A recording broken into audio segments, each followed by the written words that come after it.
మరి మా దాంట్లో ఎందుకు మెసేజ్ చేస్తున్నారు ఫణిశ్రీ గారు? మా దాంట్లో ఎందుకు సే మెసేజ్ చేస్తున్నారు?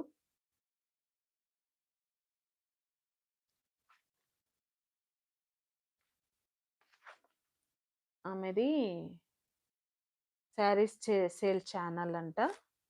నా దాంట్లో మెసేజ్ చేస్తుంది. అట్లా చేయొద్దు గదా! అలా చేయకండి. చెప్పకండి ఏమి.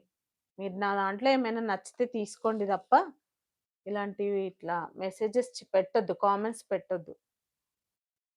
మొన్ననే ఒకరికి వార్నింగ్ ఇచ్చిన. అనవసరంగా ఊరికే మాటలు పడొద్దు నాతోటి. మంచిగున్న మూడ్‌ని ఖరాబ్ చేయొద్దు ఎవ్వరైనా సరే. మంచిగా చూపిస్తున్న మూడ్‌ని మూడ్ ఆఫ్ చేయదు. అసలే నాకు తొందరగా మూడ్ ఆఫ్ అయితది. మీరు ఇట్లాంటి పిచ్చి పిచ్చి వచ్చి చేయొద్దు మీరు.